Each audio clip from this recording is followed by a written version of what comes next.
President Putin wants peace, at least that's what he wants you to believe. The Russian dictator has, for the first time, outlined his terms for a ceasefire in Ukraine. He's demanded the complete withdrawal of Ukrainian troops from 4 regions, which are currently occupied by Russia, which it claims to have annexed. Italy's Prime Minister, Giorgia Meloni, speaking at this weekend's Peace Summit of World Leaders, said he's effectively telling Ukraine to withdraw from Ukraine.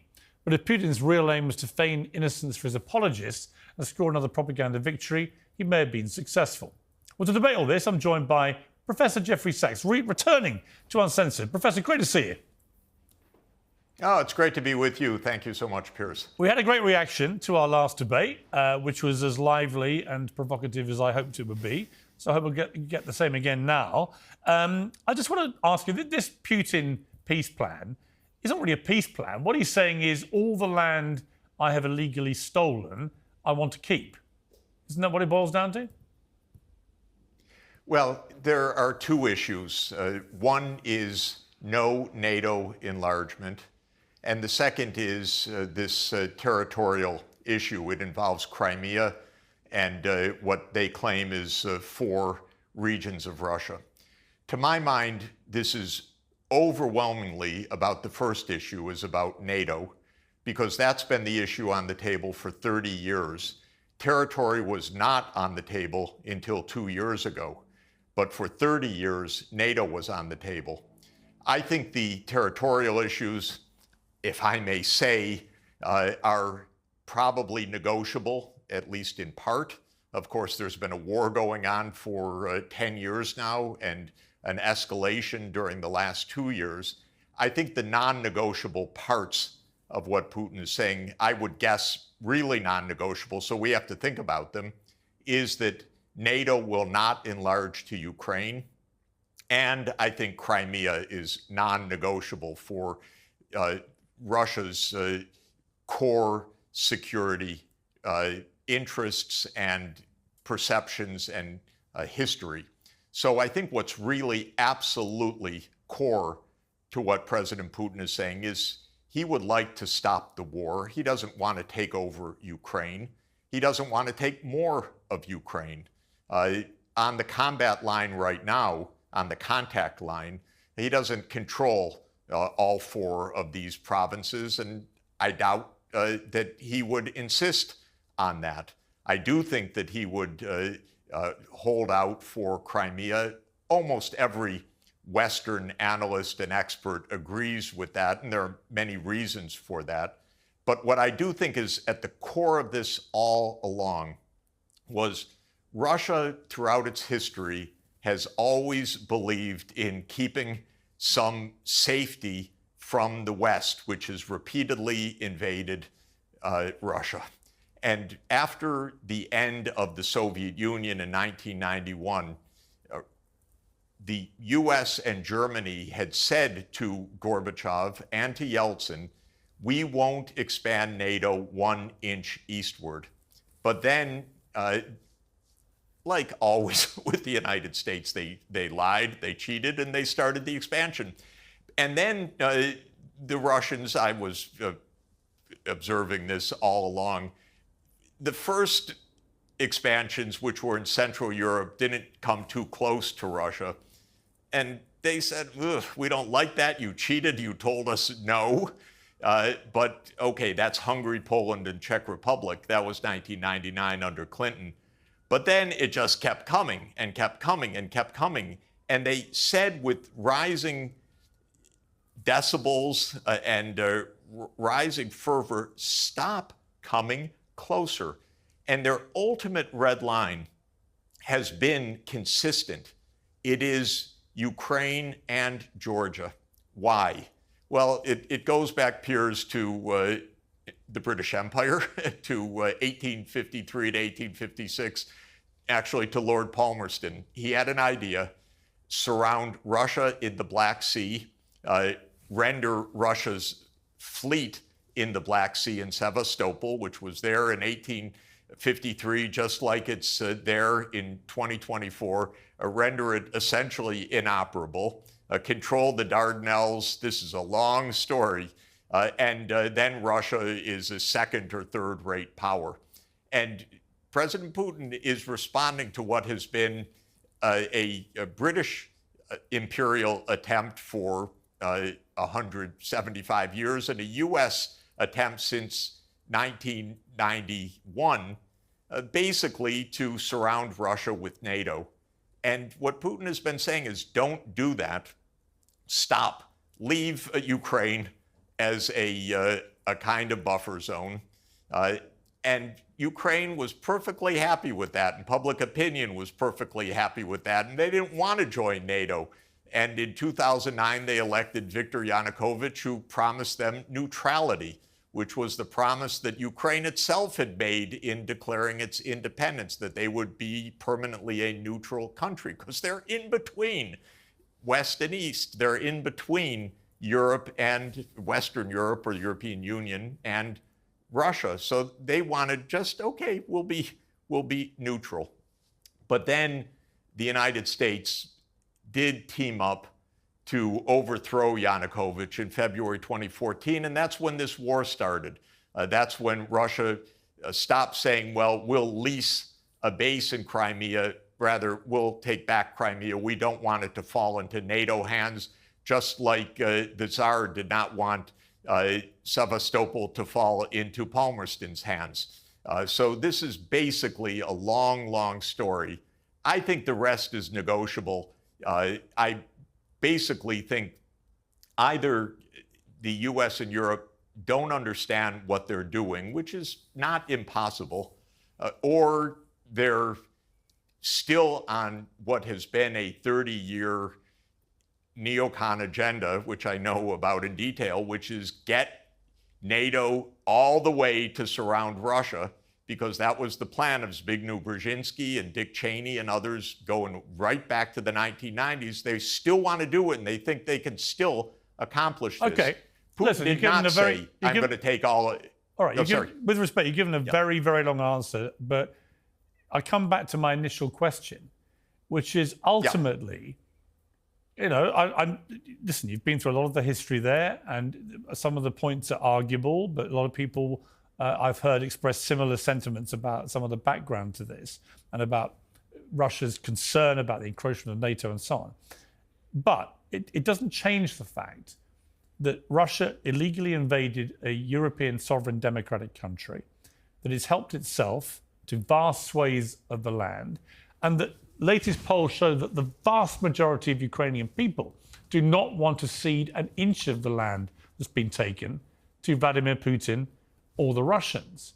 And yeah, he can say, I was concerned about NATO encroachment, but NATO hadn't actually encroached.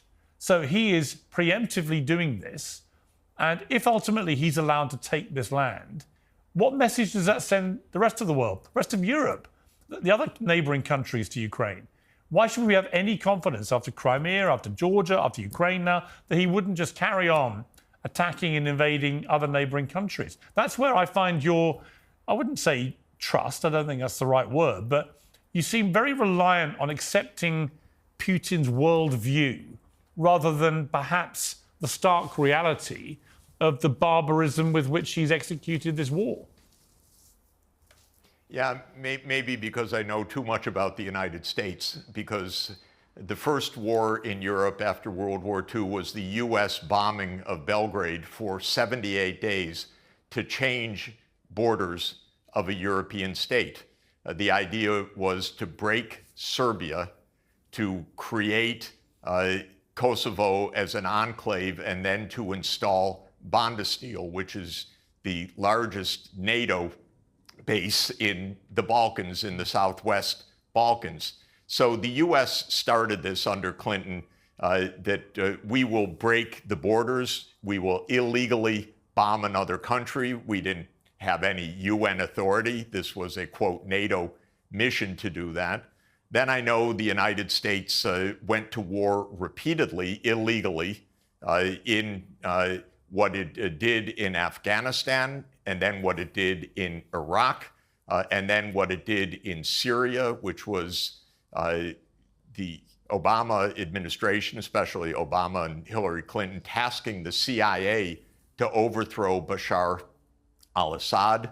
and then what it did with NATO illegally bombing Libya to topple Muammar Gaddafi, and then what it did in Kiev in February 2014. I happened to see some of that with my own eyes. The U.S. overthrew Yanukovych together with right-wing Ukrainian military forces. We overthrew a president. And what's interesting, by the way, is we overthrew Yanukovych the day after the European Union representatives had reached an agreement with Yanukovych to have early elections, a government of national unity, and a stand down of both sides. That was agreed. The next thing that happens is the opposition, quote unquote, says we don't agree. They stormed the government buildings and they deposed Yanukovych. And within hours, the United States says, yes, we support the new government. It didn't say, oh, we had an agreement. That's unconstitutional what you did. So we overthrew a government, contrary to a promise that the European Union had made. And by the way, Russia, the United States, and the EU were parties to that agreement. And the United States, an hour afterwards, backed the coup. Okay, so everyone's got a little bit to answer for. In 2015, the Russians did not say, we want the Donbass back. They said peace should come through negotiations, and negotiations between the ethnic Russians in the east of Ukraine and this new regime in Kiev led to the Minsk II agreement. The Minsk II agreement was voted by the UN Security Council unanimously. It was signed by the government of Ukraine. It was guaranteed explicitly by Germany and France. And you know what? And it's been explained to me in person. It was laughed at inside the US government. This is after the UN Security Council unanimously accepted it. The Ukrainians said, we don't want to give autonomy to the region. Oh, but that's part of the treaty. The US told them, don't worry about it. Angela Merkel explained in Die Zeit, in a notorious interview after the 2022 escalation, she said, oh, you know, we knew that Minsk II was just a holding pattern to give Ukraine time to build its strength. No. Minsk II was a UN Security Council unanimously adopted treaty that was supposed to end the war. So when it comes to who's trustworthy, who to believe, and so forth, I guess my problem, Piers, is I know the United States government. I know it very well. I don't trust them for a moment. I want these two sides actually to sit down in front of the whole world and say, these are the terms. Then the world can judge. Because we could get on paper clearly for both sides of the world, we're not going to overthrow governments anymore, the United States needs to say. We accept this agreement, the United States needs to say. Russia needs to say we're not stepping 1 foot farther than whatever the boundary is actually reached. And NATO's not going to enlarge. And let's put it for the whole world to see. You know, once in a while, treaties actually hold. But there's an argument. Okay, listen, I hear you. I hear you. And it's an argument you've espoused on Russian state TV as well. I've heard you do that. Yeah, absolutely. I tell it everywhere. Right. So, and that's fine. You've been consistent. I get that. But actually, isn't this, if you look at it a different way, a perfect illustration of why there should be NATO encroachment, actually? Because if you go through the history since the start of World War II, in 1939, it was Nazi Germany and the Soviet Union that invaded Poland. 1940, Soviet Union invaded the Baltics. 1940, Soviet Union annexed parts of Romania. 56, Soviet Union invaded Hungary. 68, Soviet Union invaded Czechoslovakia. Now, Poland, Estonia, Lithuania, Latvia, Romania, Hungary, or Czechoslovakia did not invade Russia or the Soviet Union. No threat emanated from those countries, but they were attacked by the USSR/Russia. And that's why these countries wanted to join NATO, And since they joined NATO, none of them has been attacked by Russia again. So if you were putting all that into the mix here, you might say that's a perfect illustration of NATO power deterring Russian aggression. And that actually, if Ukraine had speeded up its membership of NATO, which many of the people in Ukraine were actually keen to do, if it had done that, it might have had the protection against the illegal invasion by Russia. So in a way, you could flip your argument on its head and say it almost proves the opposite, which is that by not being part of NATO, Ukraine was vulnerable to the very attack that then happened, just as it lost Crimea. And my fear with Putin is I don't trust him as far as I could throw him. I take your point about American military activity. I was the editor of the Daily Mirror newspaper in England, which led the campaign against the Iraq War, which I thought was a senseless, illegal invasion as well. And I've been very critical of America. Yeah, so look, it's not like I'm a great cheerleader for what America's done on the military stage, but purely looking at this situation with Ukraine, I just don't see why allowing Putin to keep all this land is a good thing. Yeah, I'd ask you to consider a couple more dates. One is 1955. Fascinating date. Because in 1955, Austria very cleverly agreed to permanent neutrality on the basis that the Soviet Union would go home. And in the State Treaty, they adopted neutrality, and the Soviet Union went home. And that's why Austria wasn't part of the Iron Curtain for the decades that followed, because they adopted neutrality and non-NATO membership. Now, it's fascinating, and I don't want to take us into a long digression, but the idea of the Soviet Union then was actually not only with regard to Austria, but it was more strategic. What they were saying was, do the same with Germany, which just killed 27 million of our people. After all, this was 1955, was just 10 years from the end of World War II. Neutralize Germany. Don't make Germany a rearmed cornerstone of something called NATO, but make Germany neutral, and then we can end the Cold War. This was no less the recommendation of no less, I should say, than George Kennan himself, the author of Containment. George Kennan, for years in the second half of the 1950s, said we're missing the most obvious point. A neutral Germany, the Cold War could end. He went on Wreath lectures in BBC to say this. I think it was 1957, if I remember correctly. And this is fascinating. We missed the opportunity to end the Cold War decades earlier. The other date that I would urge you to think about is 1962, when the Soviet Union came close to the United States in Cuba.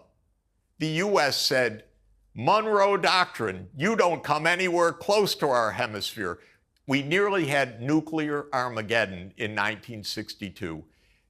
The Soviet Union was doing nothing different from what the United States was doing in Turkey. It was placing nuclear offensive missiles or weapons near the border of the adversary.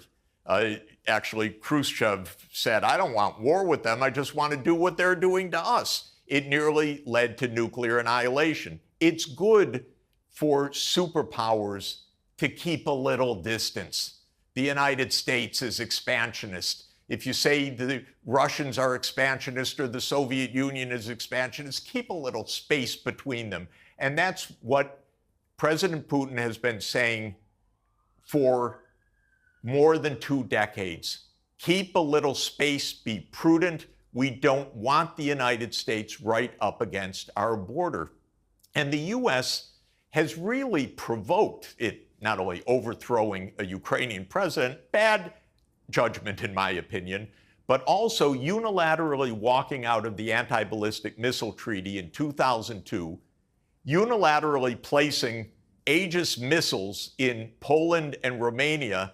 And when Russia said, what are you doing? You're breaking the whole security architecture. The U.S. says, and I quote, "It's none of your business what we do. NATO's none of your business, Russia." That's the formal, literal position of the United States of America, that we can go anywhere with any third country, including Ukraine or Georgia. We can put our missiles wherever we want. It's none of your business, Russia. Well, come on, Piers, this is going to get us all blown up if we don't have a little bit more common sense. Okay, but I'm saying, here's what I'm struck by. Here's what I'm struck by, Professor. Yeah. I've talked to you a couple of times. I find you fascinating to talk to you, by the way. And I know you have a deep knowledge of all this, albeit you have some interpretation of what's going on that's different to what I have. But I respect your knowledge and your scholarship on this. But I'm just struck that your language towards Russia and Putin is nowhere near as censorious as it is about America, about your own country. It's true. And I think that, you know what? I sit here in England and think it's so weird to see such a learned American professor who seems to think that that America is the real problem here, not Vladimir Putin and Russia, when many other people would think the complete opposite. Piers, the problem is, I was born in 1954, and I've seen nothing but U.S. wars of choice and CIA ops my whole life. And since I became an international development specialist more than 40 years ago, I've seen many of them up close. And I'm tired of them. You know, a very good book written in 2017 by a professor at Boston College named Lindsay O'Rourke has the title Covert Regime Change. She studies, Piers, no fewer than 64 covert regime change operations by the United States, almost all of them CIA-led. 64 during the period 1947 to 1989. I've had heads of state say to me personally, Piers, they're gonna take me out, was the term that one of them used. And I assured them, this president it was Haitian president, no, we're gonna get all this sorted out, in my naive way. They walked this president, this was Aristide, out to an unmarked plane, flew him 23 hours in this coup that the US arranged to Central African Republic, and in a broad daylight launched a coup. And when I tried to get the New York Times to at least cover the story, I wanted to read about it, I was told by the reporter on the beat, oh, our editors aren't interested in that. So you can have coups in broad daylight. I've seen the United States launch wars all over the world that Americans and others don't even know were caused by the United States. It was only decades after the fact that Zbig Brzezinski told us that he had urged successfully Jimmy Carter to support the jihadists, the Mujahideen, to try to overthrow the government in Afghanistan in 1979 to lure the Soviets into a trap. That would be their Vietnam. We messed up Afghanistan for more than 4 decades in that little typical U.S. regime change But if you feel, maneuver. okay, but Professor, look, here's my question. If you feel so angry about so many, as you put it, illegal military operations, invasions, whatever you want to call them, by the United States, why do you not also feel that same level of anger when Vladimir Putin, for whatever political reasons he wants to come up with, about fears of NATO encroachment, blah, blah, blah, when he launches a full-scale invasion of Ukraine, which is now a sovereign democratic European country, and kills... Well, it's not a democratic country, but it had a democratic election, far more democratic than Russia. Well, it did a while ago. It did a while ago. That's but it's now certainly under martial law. It's certainly far more of it. Well, before the war began, it was certainly far more of a democracy than Russia has been in recent decades. You would certainly accept that, wouldn't you? Look, I think the point is. So my point. Here's my point. My point is why are you not as censorious about Putin doing the thing that you feel so angry about what you say America's done? All I want is when Putin says, we'll negotiate and here are our terms, I want the United States to say, we'll negotiate, but we have different terms. But we'll sit down with you. That's all I'm asking. Yeah, but his terms, as reported by Russian state media on Friday, the complete withdrawal of Ukrainian troops from the territories of Donetsk, Luhansk, Zaporizhia, and Kherson, after which peace negotiations can begin. I mean, that's just... you know what? I don't believe it. That's just taking a quarter of the country or even a third and saying, I want to keep it. Okay, yeah. So what are our terms for negotiations? Come on. This is negotiations. You don't get to keep any of it, would be my terms. Well, fine. But the bottom line is something else. The bottom line is really about NATO. So this is, if the plan okay, but that's my point. If the plan of Biden is, of course, we're going to keep pushing NATO, then there's no peace. Then we're just in open war, and the one that dies is Ukraine in the end. But maybe, rather like all these other countries that the Soviet Union invaded, maybe if Ukraine becomes a fully paid up member of NATO, it actually stops Russia from being so aggressive constantly, whether it was Crimea in 2014 or whether it's all these areas now. In other words, power in I'm size. just telling you, I'm telling you the following in my assessment. Yeah. First of all, it can't become a member of NATO in the midst of a war. This is anyway NATO doctrine. But if they took Ukraine as a member of NATO, we will end up in nuclear war, just like we nearly ended up in nuclear war over the Cuban Missile Crisis. But why would we? Is it worth it? Why would we? For the same reasons we didn't. Because in the Cuban Missile Crisis, we didn't because actually common sense prevailed, right? No, it did. By the way, it almost didn't prevail. Everyone was for war except for a very small handful of people, including, thank God, John F. Kennedy and Nikita Khrushchev, and that was just about all that saved the world. But the reason is for Russia, Ukraine is their 2,100-kilometer border, and they view this as an existential issue. I can tell you for the U.S., this is a game. This is the game of risk, if you know that board game. This is Zbig Brzezinski's game, spelled out in 1997 in his article in Foreign Affairs called A Strategy for Eurasia. Let's corner Russia. This is their game. For Russia, this is existential. This is right on their border. They don't want the United States right on their border. Yeah, but again, so sorry to jump in, but again, this is your interpretation of that.